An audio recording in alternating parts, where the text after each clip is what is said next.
पर आपको बताएं कि अपर कोहिस्तान में सैलाब ने तबाही मचा दी है। पाकिस्तान और चीन को मिलाने वाली वाहिद शाहराह कराकरम 2 रोज से ब्लॉक है। मुसाफिर अपना सामान खुद उठाकर रात को पैदल सफर करने पर मजबूर हैं। मजीद तफसीलात मालूम कर लेते हैं। शाहराह कराकरम पे मौजूद हैं बोली उसके नुमाइंदे शम्सुर रहमान शम्स। जी शम्स, बताइएगा।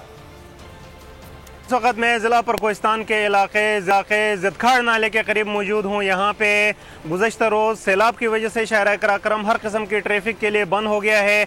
अभी मैं इस सड़क पे मौजूद हूँ, सुनसान दिखाई दे रहा है। कुछ लोग हमें नज़र आ रहे थे जो कि यहाँ से पार तरफ गाड़ियाँ रुकी हुई है, वहाँ से बंदे आके पैदल गुजर रहे हैं। हर 500 मीटर के फासले के ऊपर शाहराह कराकरम ब्लॉक है।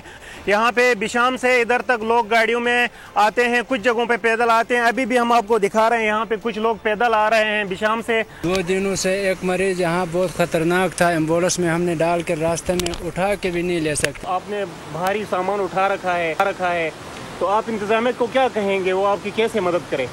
वो तो जाहिर बात है, वो इंतजामिया ने 5 साल पहले मदद नहीं किया, अभी कहाँ से मदद करेंगे हम। अच्छा, तो आपको इस वजह से मैंने अपना सामान खुद उठाया। इन लोगों का कहना है कि बहुत बड़ी तकलीफ से गुजर रहे हैं, इनके घरों में फाके हैं, सैलाब ने बहुत बड़ा नुकसान किया है। बहुत शुक्रिया आशा। मैं हूं जैस्मीन मंजूर और आप मुझे देखेंगे सिर्फ बोल पर।